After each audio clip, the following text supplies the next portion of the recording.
விசித்திரமாக இருக்கின்றது. தேர்தல் என்றால் வெற்றி தோல்வி சகஜம். இது 1952 நடக்கின்றது. இது 17வது சட்டசபை தேர்தல்.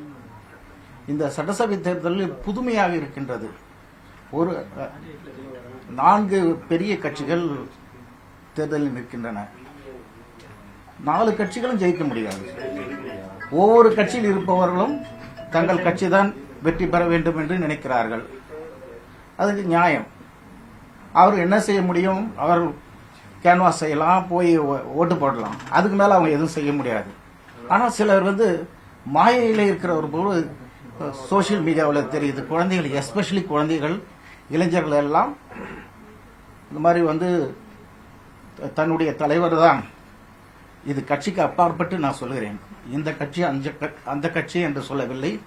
தன்னுடைய தலைவர் தான் வெற்றி பெற வேண்டும், தன்னுடைய கட்சி தான் வெற்றி பெற வேண்டும் என்று சொல்கிறார்கள். இந்த ஒரு கால்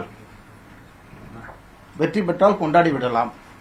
வெற்றி பெறவில்லை என்றால் தாழ்கின்ற மனநிலை வேண்டும்.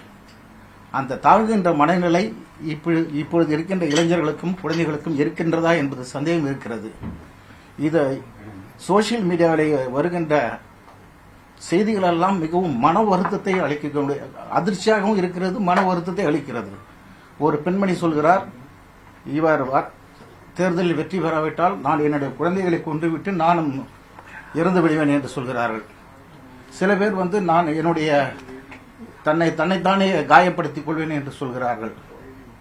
இன்னும் சிலர் பல விஷயங்கள் அதிர்ச்சி அளிக்கக்கூடிய செய்திகள் வருகின்றன. ஒரு கட்சியின் மீது அபிமானம் இருப்பது, அவர்கள் மீது ஒரு மரியாதை வைத்திருப்பதும், அவர் அந்த கட்சிக்கு வேலை செய்வதும் சாதாரண விஷயம். ஆனால் இப்படி என்னுடைய கட்சி தான் ஜெயிக்க வேண்டும் என்றால் அந்த கட்சி மட்டும்தான் அந்த எலெக்ஷன் நிற்க வேண்டும், மற்ற கட்சிகள் எதுவும் நிற்கக்கூடாது. இது ஜனநாயக நாடு. மக்கள் பெருவாரியாக யாருக்கு ஓட்டு போடுகிறார்கள் அவர்கள் தான் ஜெயிப்பார்கள். அவர்கள் நினைக்கின்ற கட்சி வெற்றி பெற்றால் கொண்டாட வேண்டும், இல்லை என்றால் அடுத்த எலெக்ஷனுக்கு போடவர் தயார் செய்து கொள்ள வேண்டும். அதுதான் சரியான சகஜ நிலை. பெரும் தலைவர்கள் எல்லாம் தோற்று போயிருக்கிறார்கள். பெரும் தலைவராக இருந்த திருமதி இந்திரா காந்தி தோற்றிருக்கிறார்கள், செல்வி ஜெயலலிதா தோற்றிருக்கிறார்கள், பேரறிஞர் அண்ணா தோற்றிருக்கிறார்கள். ஆனால் அதற்கு பிறகு அவர்கள் வெற்றி பெற்றார்கள், மறுபடியும் ஆட்சியில் வந்தார்கள். ஆகவே வெற்றி தோல்வியை சகஜமாக எடுத்துக்கொள்ளக்கூடிய மனநிலையை உருவாக்க வேண்டும். இப்பொழுது தேர்தல் நாள் 24ஆம் தேதி நடந்தது. வாக்கு எண்ணிக்கை 4ஆம் தேதி நடக்கிறது. நம்முடைய அரசியல் தலைவர்களுக்கு ஒரு வேண்டுகோள், நீங்கள் அனைவரும் கண்டிப்பாக அறிக்கை வெளியிட வேண்டும். இளம் தலைமுறையினருக்கு தேர்தல் தோல்வியை வெற்றியை சகஜமாக எடுத்துக்கொள்ள வேண்டும். யாரும் எந்தவித எக்ஸ்ட்ரீம் ஸ்டெப்ஸ் எடுக்கக்கூடாது என்று எல்லா அரசியல் தலைவர்களும் அறிக்கை வெளியிட வேண்டும். எப்படி ஓட்டு கேட்டார்களோ அதே போன்று இளம் தலைமுறை அவர்களுடைய அறிக்கை முக்கியமானது. ஏனால் அவர்கள் சொன்னால் தான் கேட்பார்கள். எல்லா அரசியல் கட்சி தலைவர்களும் இதை செய்ய வேண்டும். அது மிக அவசியமான ஒரு சோசியல் ரெஸ்பான்சிபிலிட்டி. அதே போன்று சினிமா நடிகர்களுக்கு ஒரு பெரிய ரசிகர்கள் பட்டார் உண்டு. எல்லா சினிமா நடிகர்களும் அவர்கள் சொல்ல வேண்டும், இளம் தலைமுறையினருக்கும் குழந்தைகளுக்கும் இது வெற்றி, ஜனநாயகத்தில் வெற்றி தோல்வி சகஜம், அதை சகஜமாக எடுத்துக்கொள்ள வேண்டும் என்ற மனப்பான்மையை இந்த தேர்தல், இந்த வாக்குகளை எண்ணுவதற்கு முன்பு அவர்கள் செய்ய வேண்டும். அப்பொழுதுதான் நாம் இளம் தலைமுறையினருக்கு அந்த எலெக்ஷன் ரிசல்ட்டை ஃபேஸ் பண்ணக்கூடிய அளவிற்கு நாம் தயார் செய்து வைக்க முடியும். இல்லை என்றால் மிகவும் அதிர்ச்சிகரமான நிகழ்ச்சிகள் எல்லாம் நடக்கும் என்று சோசியல் மீடியாவிலே சில விவரம் அறிந்தவர்கள் சொல்கிறார்கள். குடும்ப உறுப்பினர்கள் முக்கியமாக பார்க்க வேண்டும். குடும்ப உறுப்பினர்கள், குழந்தைகள் எப்படி நடந்து கொள்கிறார்கள், இளைஞர்கள் எப்படி நடந்து கொள்கிறார்கள் என்று பார்க்க வேண்டும்.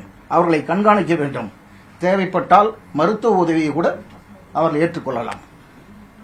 அப்படிப்பட்ட ஒரு சூழ்நிலை இருக்கிறது.